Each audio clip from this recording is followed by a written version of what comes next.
बिस्मिल्लाहिर्रहमानिर्रहीम अस्सलाम वालेकुम। तो कैसे हैं आप लोग? उम्मीद है बिल्कुल ठीक ठाक होंगे और बहुत मज़े में होंगे। और इस टाइम सभी ना रमज़ान की तैयारियों में लगे हुए होंगे।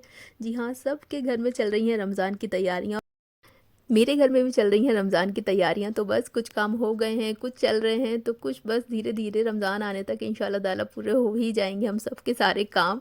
क्योंकि काम ही इतने ज़्यादा होते हैं, अगर हमें रमज़ान से पहले सारे काम निपटाने हैं तो फिर बहुत सारे काम हो जाते हैं। लेकिन खैर अल्लाह पाक सारे काम पूरे करवाएंगे हमारे इंशाल्लाह। तो इस टाइम ये वीडियो में क्या चल रहा है ये मैं बताती हूँ आपको। आज बहुत दिन के बाद ना हमारी गली में पौधे वाले भैया आए थे। मतलब आए क्या थे, खदीजा जब एग्ज़ाम देकर आ रही थी ना तो वो साथ में लेकर आई थी कि अम्मा आपने ये पौधे लेने ही लेने हैं। उसको इतने पसंद आए थे कि वो मतलब वो जहाँ पे बस से उतरी है वहीं से इन्हें साथ लेकर आई है कि भैया आप हमारी गली में चलिए। और हमारी अम्मा तो ले ही लेंगी, वो हैं बावली इन सारी चीज़ों के लिए। तो बस वो लेकर आई थी। तो ये मुझे सारे पौधे बहुत पसंद आ रहे थे। लेकिन मैंने उन्हें बताया कि मतलब मेरी बालकनी बहुत कम धूप आती है, उसमें आती है लेकिन बहुत कम आती है। और थर्ड फ्लोर है और बालकनी में कितनी कम धूप आती है तो वो आप सब चीज़ देख लो। और अगर मेरी बालकनी में लग जाए तो फिर लगा दो पौधे, क्योंकि इतने प्यारे थे, इतने फ्रेश और इतने अच्छे पौधे थे ना। और पैसे भी वो ठीक ठाक लगा रहे थे। खैर आज तो मुझे कहीं जाना था कुछ थोड़ी बहुत शॉपिंग करने के लिए। तो फिर मैंने उन्हें कल का टाइम दे दिया कि कल 11 बजे आके आप वो देख लेंगे कि मेरी बालकनी में कौन कौन से पौधे ठीक ठाक चल जाएंगे ना, तो फिर वो लगा देंगे इंशाल्लाह। तो जब मेरी बालकनी में पौधे लगेंगे तो मैं शेयर करूँगी आप लोगों के साथ, क्योंकि बहुत अच्छे पौधे थे। और ये मैं थोड़ी बहुत जो शॉपिंग करने आई थी ना, बिल्कुल गली के बाहर तक जब मैं आ गई थी तो मैं थोड़ा सा और आगे बढ़ गई। तो ये एक शॉप है, यहाँ पे बहुत अच्छा सा मतलब ठीक ठाक सामान मिल जाता है। तो थोड़ा बहुत मैं रमज़ान के लिए कुछ बास्केट और कुछ स्ट्रेनर ये सब देख रही थी। तो मैंने कहा चलो यहाँ से ले लेती हूँ। जब मैं नीचे उतर कर आई हूँ, जब आप थर्ड फ्लोर से नीचे उतर के आते हैं तो ऐसा लगता है कि दो चार काम निपटा के ही अब ऊपर जाएं। तो मैंने कहा चलो मैं देख लेती हूँ। ये मैंने यहाँ से थोड़ी बहुत चीज़ें देखी जो मुझे चाहिए थी, और जो मुझे नहीं चाहिए थी वो भी मुझे पसंद आ रही थी, लेकिन खैर मैंने छोड़ दी। क्योंकि बस सामान लेते चले जाओ तो घर में बस इकट्ठा होता चला जाता है। तो खैर जो मेरे काम का था मैंने वो ही लिया, क्योंकि रमज़ान में बहुत सारी ऐसी मतलब छोटी छोटी चीज़ों की, बास्केट की, स्ट्रेनर की बहुत ज़रूरत पड़ती है। तो वो मैंने ले लिया। थोड़ा बहुत सामान बच्चों के लिए स्टेशनरी का लिया, कुछ टिश्यू पेपर, कुछ इस तरह की बॉटल्स, ये सब मैंने लिया। और तो बस 10 मिनट में ना मैं अपनी ये छोटी मोटी सी शॉपिंग निपटा के सीधी पहुंच गई थी घर, क्योंकि बच्चे घर पे थे। और ये जो टाइम चल रहा है ना, सबके घर में चल रही हैं रमज़ान की तैयारियां। और एक और काम है जो सबके घर में मुझे लगता है इस टाइम चल रहा होगा ना, मतलब मार्च का महीना आते ही ना कौन सी वाली वाइब्स आपके दिमाग में आने लगती हैं आज भी, चाहे आप पढ़ाई करे हुए आपको 10 साल हो गए हो, 15 साल हो गए हो। मतलब मार्च का महीना आता है तो वो वाली वेंट्स, वो वाली वाइब्स ना आपके दिमाग में और आपके जहन में चलना शुरू हो जाती हैं। जी हाँ, ये चल रहा है एग्ज़ामिनेशन टाइम। और मतलब मार्च आते ही ना आज भी, मतलब इतने साल हो गए पढ़ाई छोड़े हुए, तो आज भी वो एग्ज़ामिनेशन वाली फीलिंग ना आती है। तो अब बच्चे कर रहे हैं तो वैसे ही घर में चलती रहती है। तो बच्चों के चल रहे हैं एग्ज़ाम, और उनको बस एग्ज़ाम में ना बच्चों का कैसे, बच्चों का दिल छोटा हो जाता है ना। और बच्चे कहीं नहीं जा पाते, घर में ही रहते हैं और सारा दिन बस पढ़ाई पढ़ाई पढ़ाई। तो बच्चे बस, खैर एग्ज़ाम का ये टाइम भी निकलेगा और बच्चों के भी मौज के दिन आएंगे। तो ये रमज़ान की तैयारियां और ये एग्ज़ामिनेशन टाइम ना हमारा साथ साथ चल, ये जो एग्ज़ामिनेशन टाइम होता है ना, इस टाइम ना बच्चों को सबसे ज़्यादा ज़रूरत ना अपने पेरेंट्स की होती है, उनके साथ की होती है, उनकी हमदर्दी की होती है, उनकी ऐसी तवज्जो की होती है जिसमें हम बच्चों का ख्याल कर पाएँ और बच्चों को हर बार ये याद दिला पाएँ कि बस उन्होंने उतना ही करना है, उतना ही प्रेशर लेना है कि जितना बस ज़रूरी है।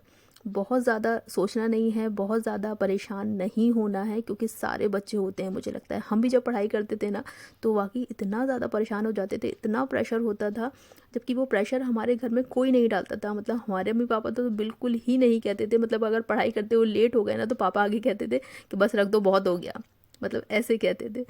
तो लेकिन बच्चों में खुद होती है वो चीज़। और आज मैं ये चीज़ अपनी बेटी में भी देखती हूँ। मतलब वो जब पढ़ाई करने बैठती है तो माशाल्लाह से फिर उसको बोलना पड़ता है कि अब रख दो। तो और उसके फादर का भी यही हाल है कि वो कहते हैं कि बस तुमसे जितना हो उतना कर लो। तो बच्चों को ना इसी तरह के बस एक डायलॉग की ज़रूरत होती है। बच्चे तो करना चाहते हैं, बच्चे कर ही लेंगे सब कुछ। तो बच्चों पे ना ज़्यादा प्रेशर, ज़्यादा मतलब कि तुमने कर लिया या नहीं, तुम्हारा रिवीजन हो गया या नहीं, तुम्हारा अभी रह गया है तो बैठो मत, तो टीवी मत देखो, तो ये मत करो।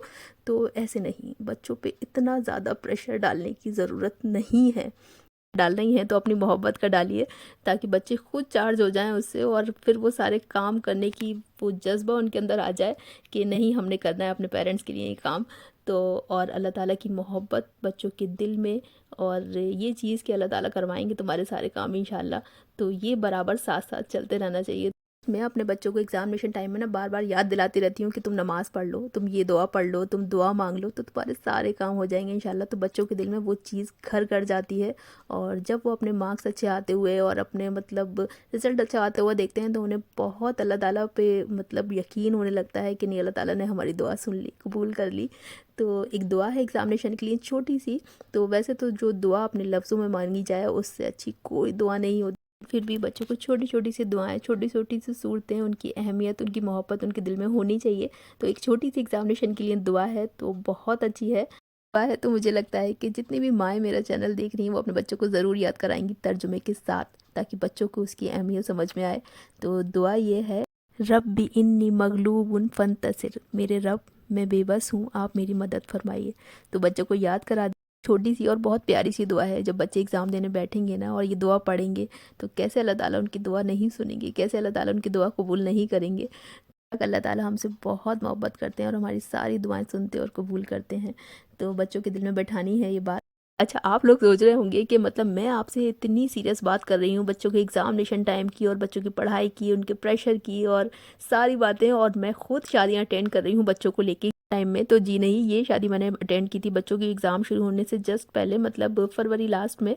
और ये हमारे इस वेडिंग सीज़न की ना लास्ट शादी थी। तो मैंने कहा चलो ये मैं आपके साथ शेयर कर देती हूँ। तो ये माइयों का दिन है, तो ये उसके कुछ क्लिप्स मैंने लिए थे। तो ये जो शादी है ना, ये मैं बताती हूँ आपको किसकी है। ये है हस्बैंड के दोस्त के साले की शादी और मेरी जो फ्रेंड है उसके भाई की शादी। तो अब आप हिसाब लगा लीजिए मतलब कौन सा रिश्ता क्या हुआ, कि जो हस्बैंड के दोस्त हैं उनकी वाइफ हैं, अब वो मेरी फ्रेंड है, तो उसके भाई की शादी है ये। तो उसमें मैं गई थी। ये है माइयों का दिन, और माइयों बारात में नहीं जा पाए थे क्योंकि बारात बहुत दूर जानी थी, 5-6 घंटे का सफ़र था, तो वो हमने स्किप कर दिया था। फिर आज माइयों के फंक्शन में ना हस्बैंड तो नहीं आ पाए थे क्योंकि उनके सिर में बहुत ज़्यादा दर्द था, तो उन्होंने कहा कि तुम पहुँच जाओ और मैं बस लेने आ जाऊँगा। तो हम तो आ गए थे भाई, इतना अच्छा माइयों का फंक्शन था ना, बहुत मज़ा आया यहाँ पे।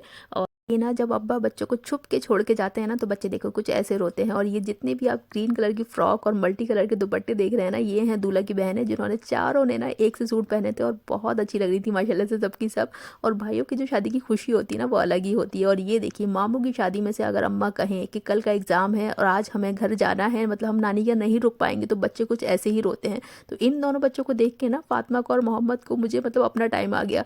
कोई शादी है, कोई नानी का फंक्शन है और उसमें अगर पापा ने कह दिया है कि घर जाना है, अम्मी ने कह दिया है कि आज नहीं रुक पाएंगे, तो ऐसे ही हम लोगों का हाल हो जाता था। मतलब इतने आंसू तो हम नहीं निकाल पाते थे, लेकिन दिल मतलब ऐसे ही हो जाता था। और ये दो प्यारे प्यारे से बच्चे हैं, मतलब मेरी जो फ्रेंड है उसकी बहन के बच्चे, और इनको मुझे ब्लॉग में लेना था। तो बहुत प्यारे लग रहे थे दोनों माशाल्लाह। ड्रेस भी ना बिल्कुल एक सी पहनी हुई है, तो मतलब पता चल रहा है लिटरली कि हाँ ये दोनों भाई हैं, और शक्लें भी दोनों की प्यारी प्यारी, दोनों की एक सी हैं बिल्कुल। तो ये फंक्शन हमारा हल्दी वाला ख़त्म हो गया था और ये आ गया वलीमे का दिन। बारात हमने अटेंड नहीं की थी। तो ये है वलीमा, और वलीमे में पहनी है ये ब्लू कलर की साड़ी और जिस पे है गोल्डन जरी का वर्क। बहुत प्यारी साड़ी है ये, मेरी पहनी हुई है मैंने पहले, लेकिन मैंने कहा चलो बहुत टाइम से इसको पहना नहीं है तो इसको निकाल के पहनती हूँ। बहुत खूबसूरत साड़ी है ये मेरी। और ये है हमारा प्यारा सा मोहम्मद।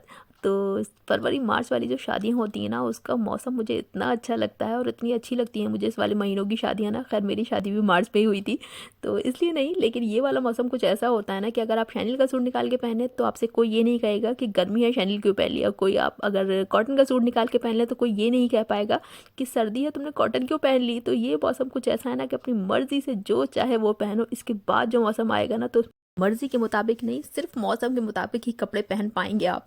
तो ऐसी मौसम आने वाला है अब। लेकिन खैर अभी तो मौसम बहुत अच्छा चल रहा है, बहुत अच्छा मौसम है। इंशाल्लाह सबके रोज़े अल्लाह पाक पूरे करवा दे और बहुत अच्छे से निकल जाए, मुबारक करे अल्लाह पाक सबके रमज़ान और ईद सब कुछ। तो ये आ गया शादी का खाना। इस टाइम पे ना वॉइस ओवर करते हुए शादी का खाना अगर आपको दिखाई दे जाए तो फिर समझ लीजिए क्या होता है। तो बस भूख लग जाती है और क्या होता है। तो ये आ गई हमारी आज की वलीमे की दुल्हन, जो कि माशाल्लाह बहुत प्यारी लग रही थी। और इस गरारे का जो कलर कॉम्बिनेशन था ना बहुत प्यारा था। और ये गरारा पुरानी दिल्ली से लिया था और शॉपिंग करने में ना हम सब बहुत माहिर है। तो ये मेरी फ्रेंड उसकी बहनों ने सब ने ना पुरानी दिल्ली से शॉपिंग की है। इसका गरारा भी बहुत प्यारा था वाइट कलर का। और ये मेरी साड़ी थी। तो ये हम कुछ फ़ोटो ले रहे थे, कभी वीडियो बन रही थी, कभी फ़ोटो ले रहे थे सब। तो शादी बहुत अच्छी रही, बहुत ही मज़ा आया। मतलब ऐसी शादियाँ अटेंड करके ना लगता है कि आपने बस अपने घर की शादी अटेंड की है। एक और बारात का फंक्शन था जो हमने अटेंड किया था। एक और शादी थी ये जो कि दिल्ली में ही थी। मतलब इस बार हमने कहीं की कोई शादियां नहीं छोड़ी, मतलब दिल्ली क्या, आगरा क्या, फिरोज़ाबाद क्या, बहुत सारी शादियां हमने अटेंड की हैं इस बार। ये इस वेडिंग सीज़न की मुझे लगता है लास्ट शादियां हैं जो मैंने अटेंड की हैं। तो उसकी जो क्लिप्स थी मैंने कहा चलो आपके साथ शेयर कर देती हूँ, क्योंकि इसके बाद तो मतलब इस वेडिंग सीज़न की शादियां तो ख़त्म हो जाएंगी और रमज़ान के बाद ईद के बाद जो शादियां होंगी ना उनका सिलसिला अब शुरू होगा। ये शादियां तो दिल्ली में ही थी तो इनको अटेंड करना इतना मुश्किल नहीं था, मतलब रात रात के फंक्शन में जाओ फिर घर आ जाओ तो आसान रहता है। मतलब वो वाली शादियां जिनमें पैकिंग करनी पड़े वो मुझे बड़ी मुश्किल लगती है। खैर मुश्किल शादियां में अटेंड की हैं मैंने इस बार। तो ये है बिरयानी। और बिरयानी को तो आप सभी लोग जानते होंगे, मैं भी बहुत अच्छी तरह से जानती हूँ बिरयानी को। अभी ये वॉइस ओवर करते हुए ना मुझे इसी बिरयानी की बहुत याद आ रही है, और अगर आप लोग वीडियो देख रहे हैं तो क्या पता आपको भी बिरयानी की बहुत याद आ रही हो। तो चलिए बिरयानी कोरमा ये सब कुछ देख ही लीजिए आप लोग। और क्योंकि अब तो आ रहे हैं रमज़ान और ने सब्र का मुजाहिरा करने का महीना, मतलब अल्लाह ताला ने ऐसा प्यारा महीना बना दिया ना ये, कि मतलब आपका सब्र दिखाना है आपने इसमें। और सामने खाना रखा है, आप बना रहे हैं, आप सारी चीज़ें तैयारियां कर रहे हैं लेकिन आपने खाना नहीं है।